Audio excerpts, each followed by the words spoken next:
аурухананың жанында волейбол майданшасы бар еді. Ол уақыттары футбол үрдіс емес. Волейбол майданшасында телевизор жоқ ол уақытта, кино тек кешке болады, түнде театр ара-тұра келеді, айына бір рет. Сол жастар волейбол ойнап отырған уақытында менің басымнан машинаменен өтіп баратыр.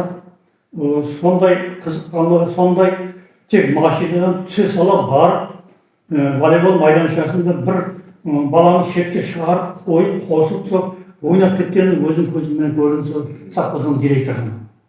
Ат фамилиясы? Ат фамилиясы кім еді? Қасым Нұрымбетов. Сол уақыттағы совхоздың директоры жас жігіт еді. Онан кейінгі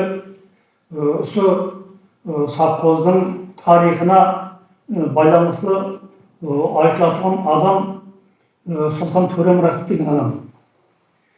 Сол адам Шомалай совхоз техникум деп айтатын бұл уақытта. Шомалай совхоз техникумы өзі Қарақалпақстан бойынша сол дәуірде екеу еді. Соның біреуі Шомалай совхоз техникумы. Шымбай Қасымов өзі екінші.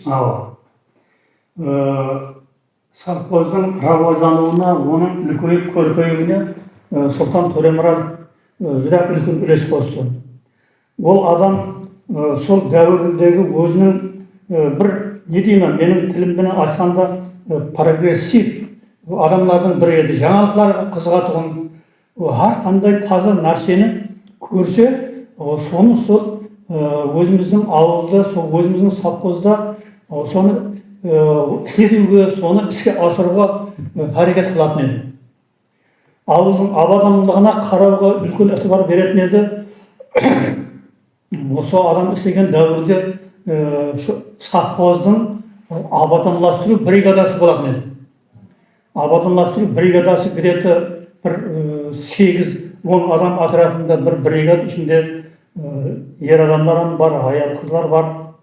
Бұлар тек болғаны район совхоздың орайы һәм ауылдардың абадандығына қарайды, салмаларды тазалайды, ағашларды егеді, су апарады, Гүл отырғызады. Гүл отырғызады, тек қана соңына шұғылданады. Районда еш жерде гүл егілмеген уақытында Ташкенттен әрқилы гүлдердің тұқымын алдыртып, Сұлтан Төремұратов сол совхоздың конторының алдыларына, мейманханасы бар совхоздың солардың алдына, көшелерге, үйлердің алдына гүлдерді ектіріп қоятын еді.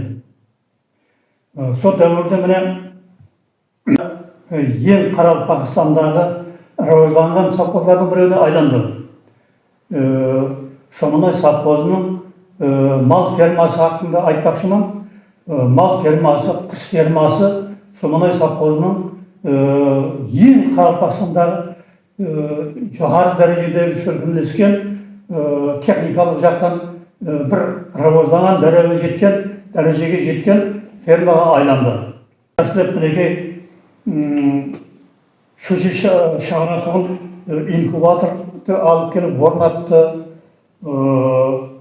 Осы елі есімде Шомалай совхозының құс фермасы Союз дейміз сабақтағы СССР дәуірі Союздың кино журналына кіргізілді. Кино журналда Шомалай совхозының құс фермасы, ондағы істеп атырған Қадирова Орынгүл деген апамыз тауықшы. Міне тауықлар, маекілердің өзі неден жаңағы транспортердан шығып атқаны, жиналып атқаны әммесі Союздың кино журналына түсіріп шығарды. Өзбекстан емес, даже әттекі Союздың. Міне сол дәрежеде бір, не дейміз, әмме қожалықтардың бастықтары келіп көрілетіғын, семинарлар өткерілетіғын, үлгі алатығын дәрежедегі мал фермасы һәм тауық фермасы түзілді. Сиырдың мысалын су ішетіғын аппаратлары орнатылды. mexanikалық сау, сиыр сауатын аппаратлар орнатылды. Кейін міне тауық фермасында жем қолменен бермей мінекей механикалық түрде беретұғын тауықтың су ішетұғын жерлерін автоматласқан, маекілері өзі жиналатұғын механический жағы транспортерді. Сол дәуірде құрылды Шумалай совхозында. Теплица да бар еді, иә?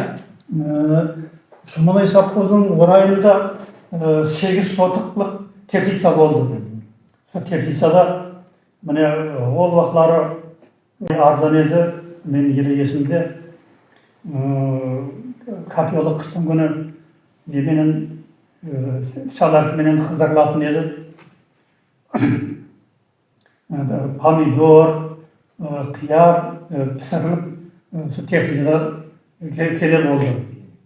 Біз көрдік соларды. Міне осы қазіргі Шумалай совхозының Мами ауыл қаражелі қазіргі орайындағы қазіргі мінекей көп жайлар тас кірпіштен салынған, көпшілігі мінекей Сұлтан Төремұрат ағамыздың басшылығында салынды. Қазіргі мінекей басқару аппаратының конторасы мінекей Бұқара жиынның имараты сүйелді. Сол дәуірде сол адамның басшылығында салынды. Мен сол жерде мінекей мектепті бітіріп шықтым. Мен мектепте оқыған дәуірімде 2 рет мектеп салынды. Неменен жағы көмек жәрдемінде. Көмек жәрдемінде совхоз үлкен міне бөлімдерге, совхоздың бөлімдеріне бөліп беретін еді. Бөлімнен адамдары келіп, ылайларын таярлап, сол мектепті салып, соның ішінде көмек жәрдемінде салынған мектепте біз оқыдық. Солардың бәрін шөлгіместірген сол адам еді.